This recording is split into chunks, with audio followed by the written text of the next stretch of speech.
Ano ang pwede mong mabili sa halagang 40,000 petot? Anong pwede mong mabili sa 40K? Paano mo gagastusin ang 40K? Para siguro sa iba, napakaliit nito na halaga. Pero para sa karamihan, ang 40,000 ay napakalaking halaga.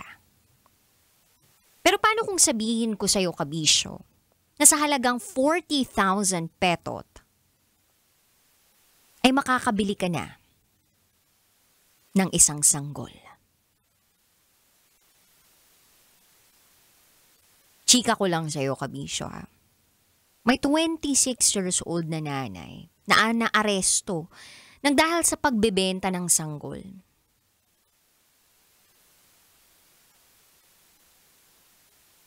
Naaresto siya dahil nagkaroon ng entrapment operation sa Caloocan. Siguro sa isip ng iba, buti na lang nakulong siya.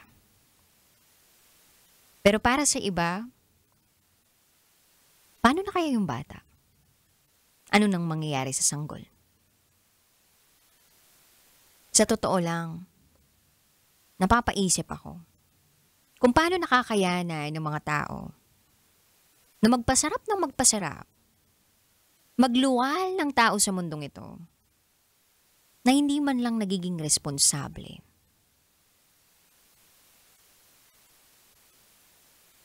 Masasabi ba nating responsable ka kapag naibenta mo ang anak mo sa halagang 40,000?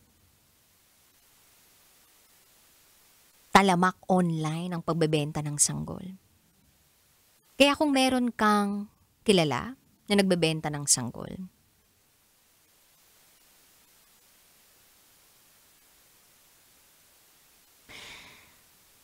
pakilang oh.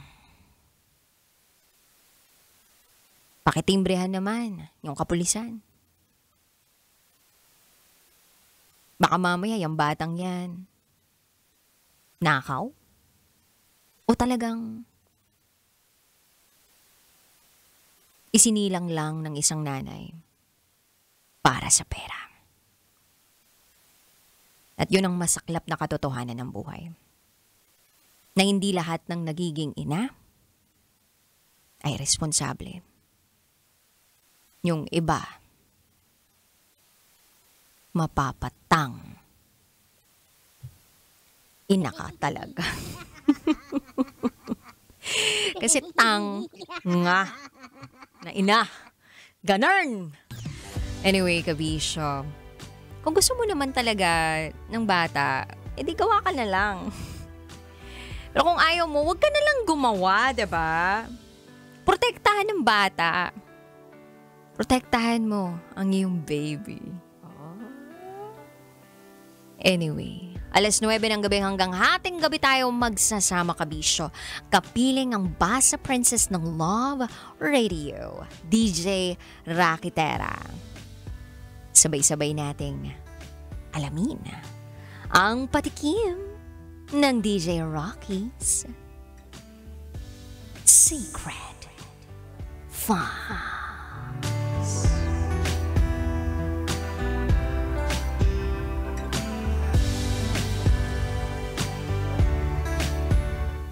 Ipinamigay ko ang anak ko para lang mabuhay siya. Minsan dahil sa kahirapan ng buhay, makakagawa ka ng desisyon na hindi buong-buo sa kalooban mo. Hindi nagmumula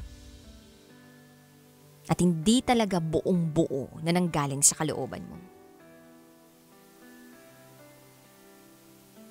Desperasyon, tindi ng pangangailangan, kahirapan, at marami pang iba na dahilan para dumating ka sa desisyong kailangan mong ipamigay ang sarili mong anak. Sino ditong kayang ipamigay ang sarili niyang anak? O sino ditong anak na gusto na niyang ipamigay yung sarili niya dahil ayaw niya na sa kanyang magulang? Abangan po natin yan sa aking pagbabalik. Kapiling pa rin ang inyong Basa Princess, DJ Rocky Terra.